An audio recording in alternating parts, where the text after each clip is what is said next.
Hi everyone, how you doing? My name is Equity Eric and today is February 11th, 2011. Today's video is about knowing your rules.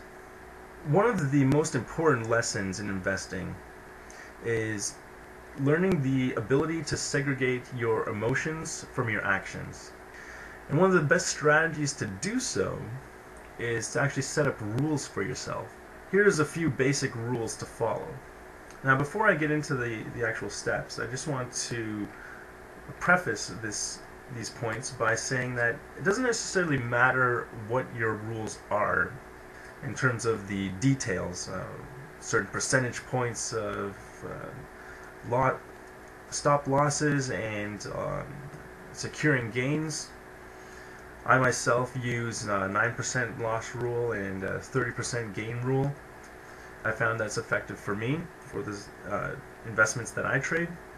But you may find that it's something different. Maybe your risk tolerance is less and you want to instill a 5% loss rule, or maybe you're a little bit riskier and you want to have a 20% loss rule and a 100% gain rule. Whatever your rules are, as long as you have a set and that you follow them, you will see your investment success dramatically increase. On to the actual points. What is your goal is rule number one. What is it that you're actually trying to achieve? Write it down in both a percentage term and for individual transactions a dollar term as well, so you can see both sides of the coin. Sure, a particular investment may show a 30% gain, but if it only amounts to $50, is it really worth your time? Is it something that you want to invest not only your money in, but also your time and effort? Conversely, know what your risk tolerance is. If you are purchasing an investment for $10,000, are you prepared to see all of that go? Do you want to cut your losses off at $9,000 or $8,000? What is it that you're actually willing to walk away with, or walk away from, I should say? The next point is place a time constraint on all of your investments. Give it a due date. So for example, if you purchase a stock on January 1st for say $100 and by September 30th it's at $105, was that really a good trade? Sure, it went up $5 in 9 months, but a CD may be able to provide a similar return as well. You have to realize your time value of your investments as well. If it takes 10 years for your stock to jump 100%, well, is it really worth it? Also, make sure that your goals are realistic. Expecting a stock or a particular investment to jump 500% in 7 days may not necessarily be something that's very achievable. So place realistic time constraints on all of your investments as well.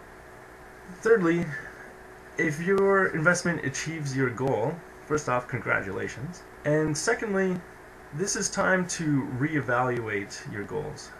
Do you want to sell 100% of your position? Do you want to sell 50%? Do you want to sell nothing and actually buy more? And if so, how much?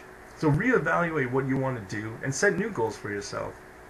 There's certain trades that you can place automatically in certain discount brokerages where you can actually adjust your rules to move along with the average of your particular investments.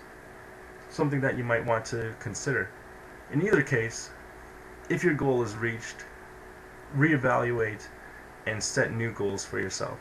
Lastly, the most important point, always, always, always, always follow your rules. Don't make any exceptions or deviate from your rules because you think there's certain market conditions that are different than before. Every time that I have deviated from my rules, I've gotten burned, it's cost me money, or I've lost out on potential earnings that I could have secured.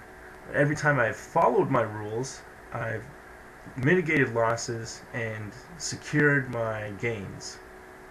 Sure, there's been times when I've followed my sell-loss rules only to see stocks that I've sold rise up even further than what I bought them at. But if I look at the aggregate of all my transactions, every time I follow my rules, I've come out ahead. Hope you guys found this video helpful. Until next video, I'm Equity Eric. Stay hungry and stay foolish.